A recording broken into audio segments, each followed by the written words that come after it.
Começa agora. Diário Econômico. Um oferecimento do Canal Rural. Uma análise das principais informações que impactam os mercados, A economia global e do Brasil. de segunda a sexta, às 6 da manhã, no Spotify e YouTube. Fala pessoal, bom dia! Meu nome é Igor Cadillac, economista aqui do PicPay, e sejam bem-vindos ao seu Diário Econômico. Hoje é terça-feira, dia 1º de outubro de 2024. Em dia de agenda modesta, ontem o grande destaque ficou com o discurso do presidente do Fed. Jeremy Powell passou uma mensagem de cautela, enfatizando que a autoridade não está com pressa para cortar as taxas de juros. A principal aspas foi: se a economia evoluir como esperado, esperamos mais 2 cortes de 25 nesse ano. Isso frustrou aqueles que tinham uma flexibilização mais agressiva. Antes dele, alguns outros diretores falaram, e no geral o tom foi bem dovish, no sentido de menos juros. Austin Goolsbee, de Chicago, se mostrou preocupado em ter que reduzir muito. Rafael Bostic, de Atlanta, esse que é mais conservador, já se mostrou disposto a mais um corte de 0,50 caso o mercado de trabalho enfraqueça mais que o esperado. Por outro lado, Michelle Bowman continua se mostrando dissidente. Para ela, ainda existem riscos bem relevantes para a estabilidade de preços. Isso é fundamental para atingir o máximo emprego no longo prazo. Fato é que o foco do Fed claramente é o mercado de trabalho, e podemos estar vendo uma certa migração dos diretores no sentido de cortes maiores. Isso tudo coloca ainda mais expectativa nos dados que estão para sair ao longo dessa semana, principalmente para o payroll na sexta.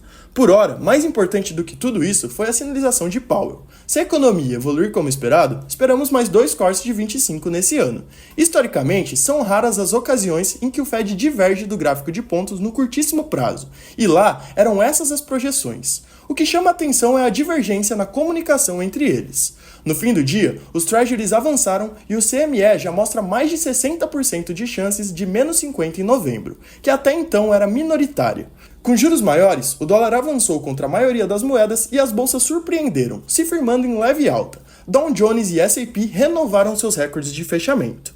Vindo para o Brasil, o principal foco foi a divulgação fiscal do setor público em agosto. Mesmo com a arrecadação indo bem e a recuperação dos estados, municípios e estatais, tivemos um déficit de quase 21 bilhões e meio de reais. E apesar disso, esse foi o melhor resultado em 3 anos, mesmo o número sendo bem ruim.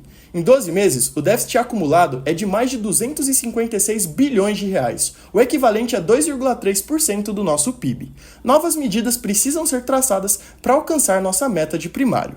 E aí, com o risco fiscal, os DIs já estavam subindo, e o movimento só se agravou com o externo com viés de mais juros.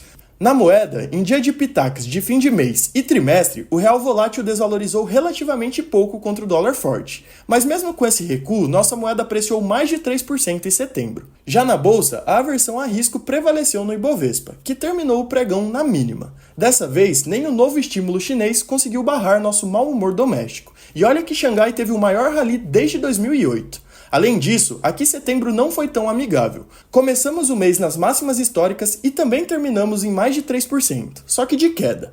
Para hoje, a agenda continua modesta, mas menos. O destaque vem da zona do euro com a inflação de setembro. Em movimento bem parecido com o que vimos na Alemanha ontem, o acumulado em 12 meses deve cair para 1,9%, abaixo da meta pela primeira vez desde 2021. Mas quando olhamos para o qualitativo, as medidas subjacentes, que excluem os preços mais voláteis e principalmente serviços, ainda seguem bem pressionados e dificultam um alívio maior pela política monetária. Nos Estados Unidos, conheceremos o PMI e o SM industrial, que devem mostrar uma estabilidade num patamar tímido, por volta dos 47 pontos, ou seja, em nível de contração.